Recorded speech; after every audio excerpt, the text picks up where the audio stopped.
The communication of a father and mother who are true trainers of their children, who understand that they are their children's master and not their little friend, has to be open communication. When you learn this power of this lesson that I'm going to tell you today, your relationship with your children will completely transform.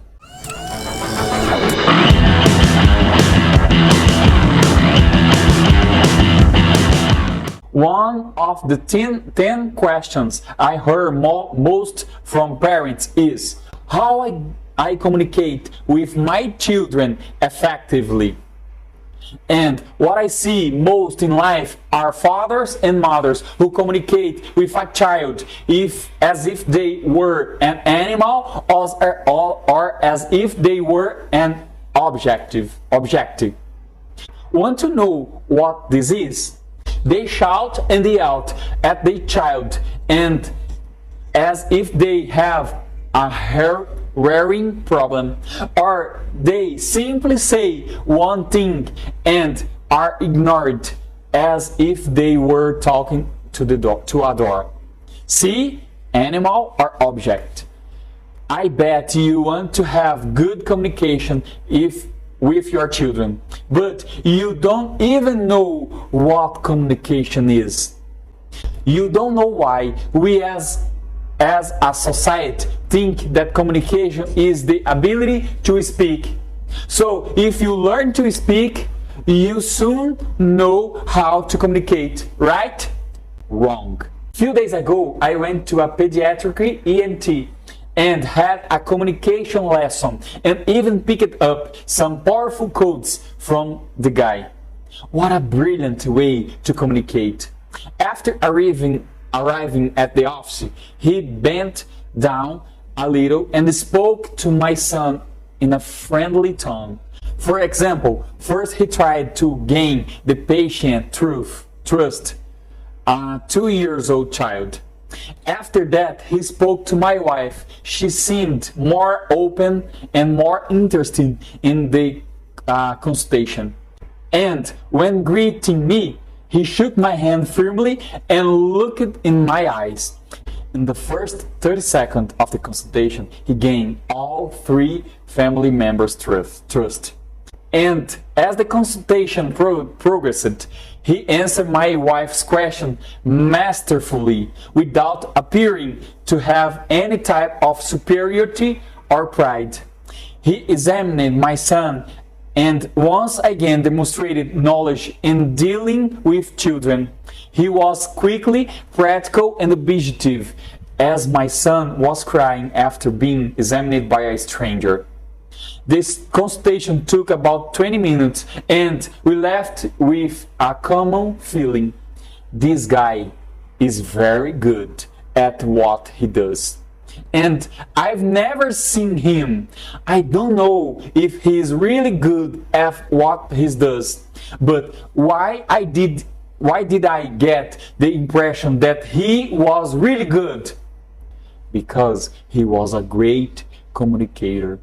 And every great communicator is a professional or businessman more successful than average. But we underestimate communication, we take it for granted, and we don't know how to communicate with different individuals in different situations. Pay attention to me here. Your children are much more intelligent and expert than you imagine. Their intelligence is not only behavioral, it's much more perceptive.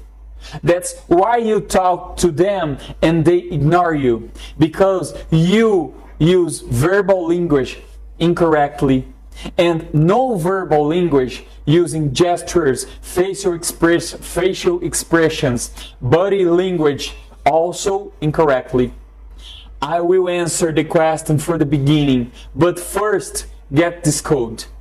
Communication is not the speech, gestures, or facial expression you make, but communication is feedback from the person who is listening.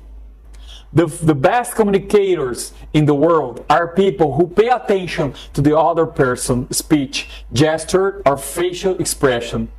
If I speak Japanese to you now and ask something that you don't understand, there is no communication. I will bring it to our context. If you say something to your children and they don't respond or do what you asked, told or urgent, then there is no communication. Why? Because your children are more intelligent and expert than you imagine, even if they are only 2 years old. Your children can understand your body expression, your tone of voice. They know when a threat is real and when it is not. But what then? How do I communicate with your children effectively? Should I always speak in a threatening tone because that's why they will listen to me? Definitely not. Your children don't listen to you or don't obey you because you probably do 3 very wrong things. Do you want to know?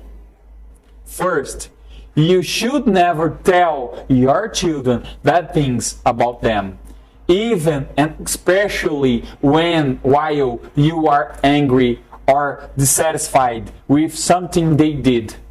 Say, you are a nonsense how only does wrong things.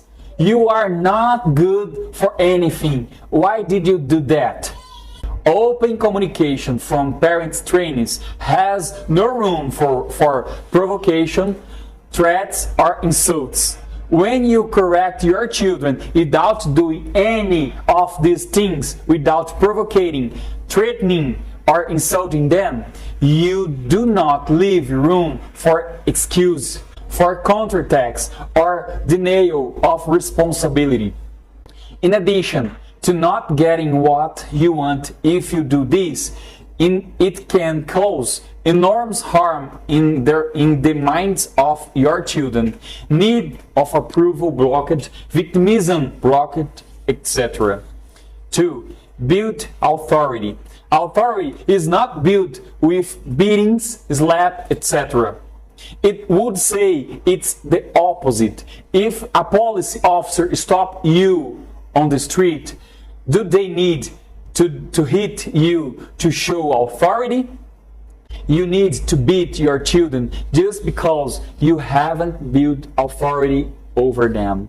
Authority is a result and not history. Your children will not respect you because you are their father or mother. They will respect you because you create an example for them. Authority is built with examples. That is, your children will respect you as an authority if they see you as examples to be looked up. If what you say is the opposite of what you live, then they erase your authority from their mind. If you drink until you fall and hope that your children don't drink in their lives because you tell them that drinking is bad, it won't work. The least and the most important, and to be able to have an open communication with your children, what do you need to know? Third, learning to use the most powerful tool of a father and mother. This item summarizes what intelligent communication is. Which do you think it would be? Is your strength much greater than your children? Your attitude as providers of the house, your threats of deprivation and punishment to your children. What is the most powerful tool a father and a mother have? We have never been taught about this anywhere. That's why fathers and mothers keep generating blocks in their children. That's why children don't listen to their parents. And when I tell you, your jaw will drop, because mine dropped when I learned. The strongest parents' tools is called the ability to ask questions. If you knew how to ask your children questions, you would put them in their place and learn every time in your life. If you knew how to ask your children questions, you would never create an emotional block in them. If you knew how to ask questions that confront decisions and lack of respect, your children would be completely different when dealing with you. But we don't learn to ask questions, because questions are the wise man's weapon, and we despise wisdom.